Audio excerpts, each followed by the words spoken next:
प्रार्थना शिव महापुराण के बीच में जब भी श्री शिवाय नमस्तुभ्यम बोलकर बोला जाता है दुख काटने की बात, आपकी डोरी उससे बंधी होना चाहिए। और फिर बोलने के बाद आपका जो मन में भाव है वो बाबा से अवश्य कहना चाहिए कि किस लिए आप शिव महापुराण की कथा को सुन रहे हो, किस कारण आए हो, बाबा से अपने दिल की बात कहें। जीवन गया, निकलता गया, शिव कथा कर। तारकासुर को मारना, बेटे का जन्म, और वो तारकासुर मरेगा क्या? उसने मांगा है कि मैं भगवान शिव के पुत्र के द्वारा, बेटे के ध्यान देना जरा। महाराज जी बहुत कठिन था यहाँ पहुँचना, क्योंकि गुजरात की कथा 29 तारीख को समापन हुई, विराम हुई, और 30 को यहाँ 2 दिन 30 और 31 दिया। 3 तारीख से वापस बुरहानपुर में कथा प्रारंभ हो जाएगी, 2 बजे आस्था चैनल पर आएगी।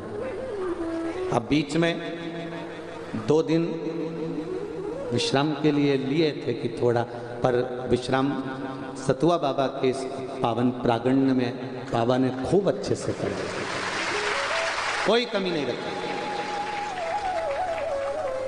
कोई कमी नहीं।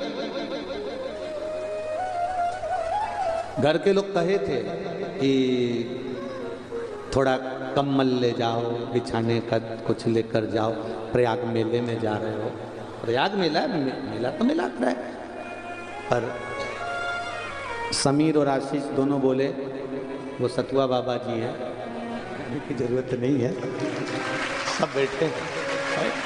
तो इतना अच्छा व्यवस्था, इतनी सुंदर व्यवस्था दी, और बहुत आप लोग भी यहाँ 2 दिन से, हमें तो मालूम पड़ा कि 1 दिन पहले ही आ गए थे आप लोग, तो आप इतने दिन से रुके हुए हो, तो आप लोगों को तो अंदाजा लगा होगा। महाप्रसाद भी बहुत सुंदर बाबा की कृपा से बन रहा है, सब प्रेम से पा रहे हैं, सब आनंद के साथ ग्रहण कर रहे हैं, भाव के साथ उसको पा रहे हैं। यही शिव कथा, शिव कथा कर। तारकासुर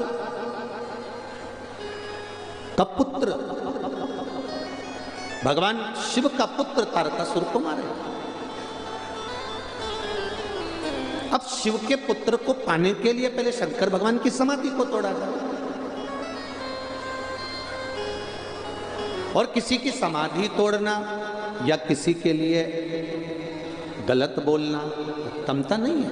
शिव महापुराण कहती है, शिव तत्व कथा है, भगवान शंकर की कथा कहती है, क्यों तोड़ना किसी की समाधि?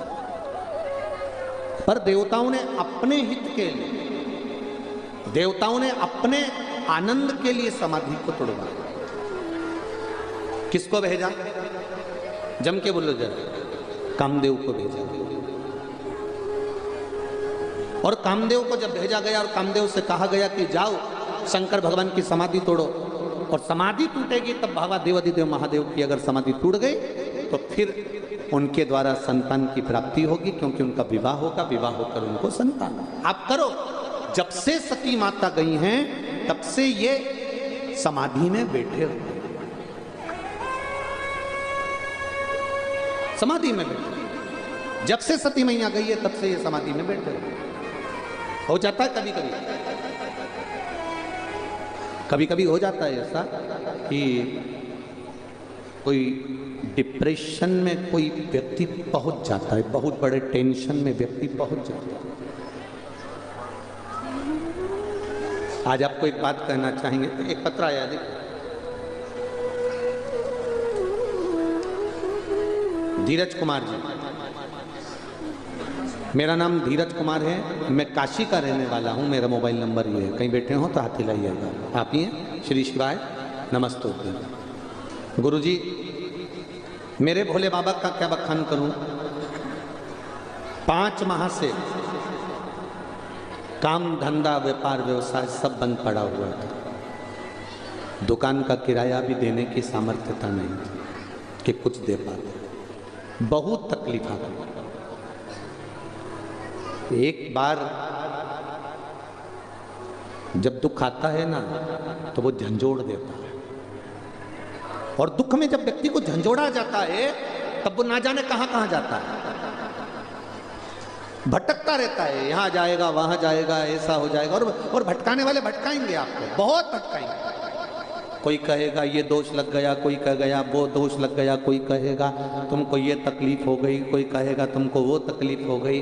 पर एक बात याद रखना, मेरे राम जी को भी आया दुख, माता जानकी जी को भी आया दुख, मेरे कृष्ण को भी आया दुख, मेरी राधा रानी को भी आया दुख, रुक्मणी रानी को भी आया दुख, सत्यभामा को भी आया। तो हम भी तो वही हैं, हमको भी आएगा। पर क्या राम जी भटके थे? क्या भगवान कृष्ण भटके थे?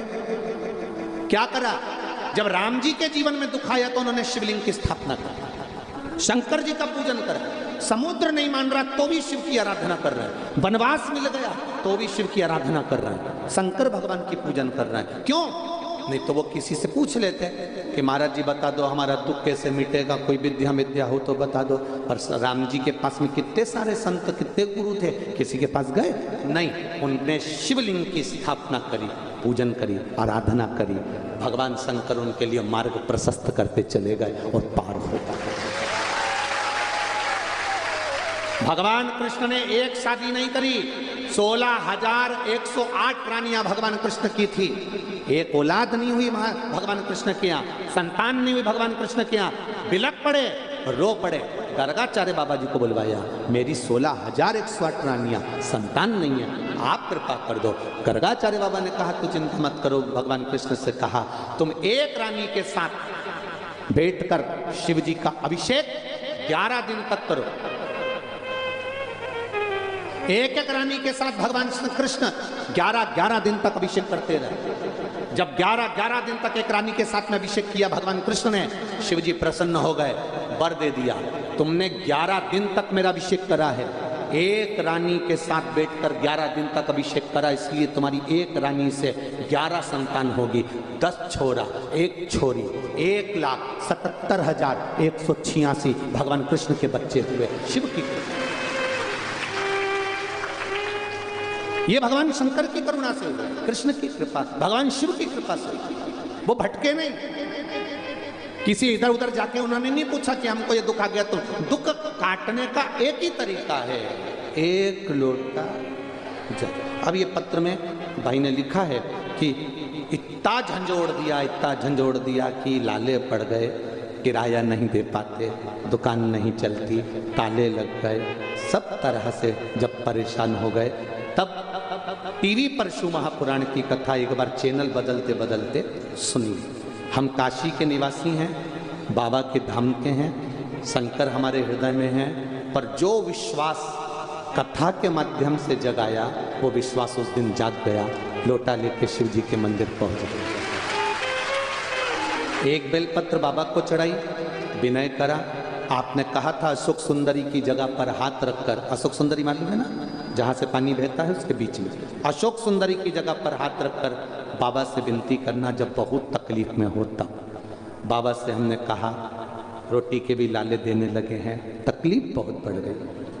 ऐसी राह खोजी बाबा ने कि आज मेरी खुद की किराए की दुकान तो गई, स्वयं की दुकान बाबा ने खुलवा दी। और 29 नवंबर को उसका उद्घाटन ही चल रही है कि दुनिया भी नहीं चला सकती होगी ऐसी बाबा की।